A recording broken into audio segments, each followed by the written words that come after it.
This is our lesson for Chapter 5, Lessons 6 and 7. So we're kind of combining two again. We've done this before, and they're both very similar, so it shouldn't be a big deal. So the first thing you have to know is what a linear expression is. And a linear expression is an algebraic expression with exponents that are raised to the first power only. So I've got a couple examples down here, and one of them does not fit that definition. So take a look at the four algebraic expressions below. 5x minus 7y, 18f, 4m squared minus 2, 8x plus 6y minus 4. Only one of these has variables that are not raised to the first power, and that is c. See the exponent here taking the m to the second power? That tells me this is not a linear expression. All three of the others are linear expressions. They each have the exponent raised only to the first power. So we're going to be dealing today with adding and subtracting these types of things from each other. This is our first problem. This is not in your notes. I just want you to pay attention and see why we're doing what we're doing. So let's say that we have two guys, Mike and Marty, and Mike and Marty go to McDonald's for lunch. Mike orders 3 cheeseburgers and an order of fries. Marty orders 2 cheeseburgers and 2 orders of fries, and we are looking for an expression to represent the total cost of their order. Essentially, what we are asked to do here is figure out what's Mike's order plus Marty's order. So, the first thing we have to do is figure out, well, what did Mike order? Mike ordered 3 cheeseburgers and 1 order of fries. I do not know how much a cheeseburger costs or how much an order of fries costs, so I'm going to have two variables. C is going to represent the cost of a cheeseburger, and F is going to represent the cost of an order of fries. So to represent what Mike ordered, I'm going to write 3C, so 3 cheeseburgers, plus an order of fries, so plus F. That's Mike. Now I'm going to put that in parentheses because technically I'm doing some substitution here. And you know that whenever I do substitution, I substitute inside parentheses. So we're taking Mike's order and we're adding to it Marty's order. And Marty orders something a little bit different. Marty orders 2 cheeseburgers and 2 orders of fries. So Marty orders 2 cheeseburgers, that's 2C, and 2 orders of fries, that's 2F. So this is where this type of situation comes into place in real life. If we don't know the value of something, excuse me, and we have to take 2 different linear expressions, Mike's expression plus Marty's expression, and we have to add them together. We're not going to solve this right now. I just want you to know why we're doing what we're doing. I want us to take a look at our first example from the notes. So now we're back in the notes. I am on page 5 of your note packet right now, and we are adding linear expressions. Our first example is the quantity of 5x plus 3y plus the quantity of 9x minus 8y. This kind of looks like Mike and Marty's problem because we have an expression in parentheses plus another expression in parentheses. And our job is to simplify. So, whenever we simplify expressions, the first thing we want to try to do is follow our order of operations. And the order of operations tells us to take care of parentheses first. So I go inside the parentheses here, 5x plus 3y. And I can't add them together. They're not like terms.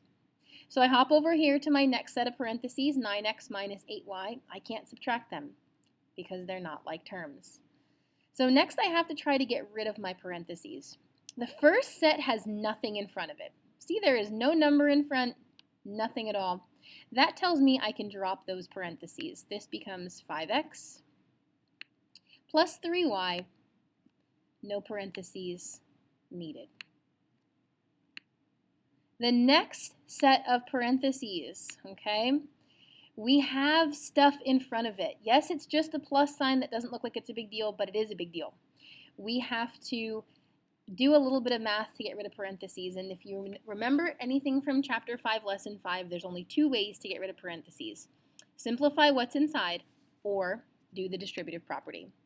We cannot simplify this because they're not like terms, so we've got to do a little bit of distributing. And the only number I can distribute without changing the meaning of the numbers inside is the multiplicative identity, number 1. So, positive 1 times positive 9x is positive 9x. And positive 1 times negative 8y is negative 8y, or minus 8y.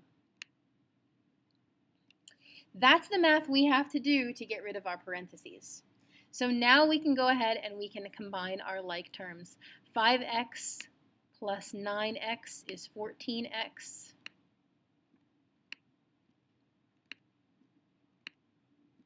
Positive 3y minus 8y. 3y minus 8y is negative 5y. And that's where my minus sign comes from. Now I did not write out my expression with the like terms together. I would like you to do that. It just takes me a really long time to write on the computer, and I don't want to waste a whole lot of time here. So, final simplified expression is 14x minus 5y. That's as simplified as we can get because we do not have like terms. I've got another example here for you. This is example 3 on page 5. We've got the quantity of 19k plus 6m plus 4 plus the quantity of negative 4m plus 16. Remember, if we can, we want to simplify in our parentheses first. We can't do that because we don't have like terms inside either set of parentheses. So what we do next is we look at our first set of parentheses. There's nothing in front. So because there's nothing in front, I can rewrite that expression with no parentheses at all. 19k plus 6m plus 4. Second set of parentheses is a different story. I've got a plus sign in front of it, which means that I have to put my 1 there and distribute the 1. Again, remember, 1's the only number we can use that does not change the value of the numbers inside the parentheses. So, positive 1 times negative 4m is negative 4m. Positive 1 times positive 16 is positive 16. If you go ahead, pause the video, simplify that expression, and we'll check it in just a second. Okay, hopefully you took the time to pause. Let's see if you got the right solution. 19k is, there are no like terms there, so we just end up with the 19k in our final answer. Next we have plus 6m minus 4m. So 6m minus 4m is a positive 2m. And last but not least, we deal with our constants. Positive 4, positive 16, we're adding them together. That gets us positive 20. All right, that's as simplified as we can go because we do not have like terms. Number 5, I'm going to help you set this up. I'm going to ask you to solve this one on your own. A triangle has side lengths 5x minus 6, 12x, and 4x plus 10. Write and simplify an expression to find its perimeter. So the first thing I did was I drew a picture. I tell you guys this all the time. If you can, draw a picture to help yourself out. So I've got my triangle here. Now I'm going to place my side lengths 5x minus 6, 4x plus 10, and 12x. Your job is going to be to find the perimeter, which means to add up those sides. Don't forget to put each side length in parentheses before you add. This time I'm going to give you a hint. You will end up distributing a 1 twice. This is going to be part of your homework tonight. Finish that one up. The next slide. Now we're popping into page 6. This is 5.7, subtracting linear expressions. So we're in page 6 of the notes now. We've got a similar problem, but hopefully you notice that now we're not adding them, we are subtracting them. We deal with this the exact same way.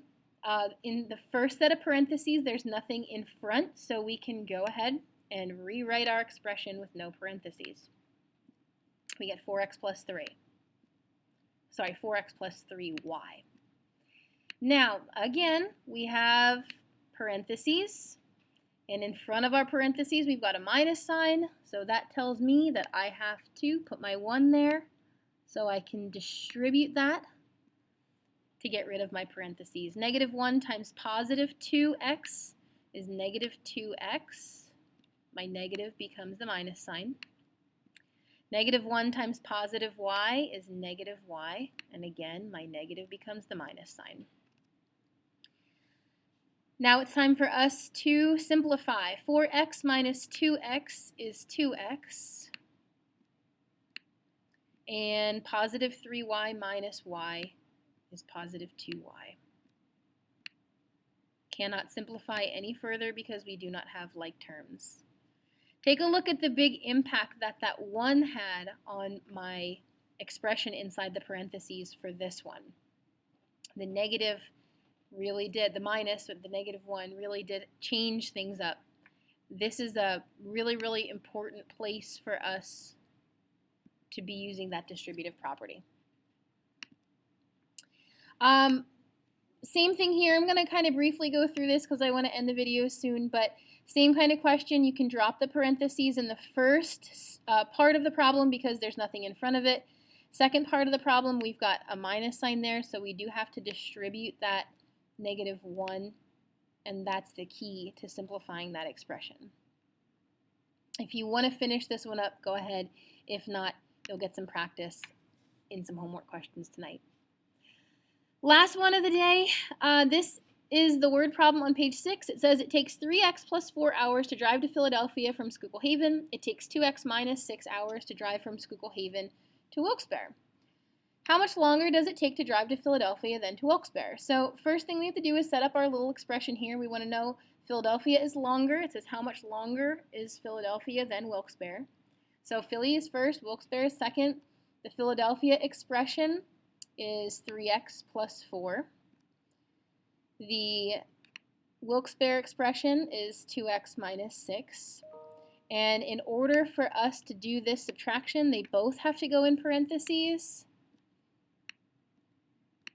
like that. And you know what to do to get rid of the parentheses. I want to see you finish this one in tonight's homework. Your assignment tonight, on page 5, do number 2 and finish number 5. On page 6, do number 3 and finish number 5. And on page 5 or 6, you get to choose. I want you to do problem number 6. This is the write your own word problem. Please make sure it's a word problem. I see some of us are starting to skip that. You also have a Google form to show me what you've learned. If you have any questions, make sure you ask them, and I'll be sure to address them tomorrow.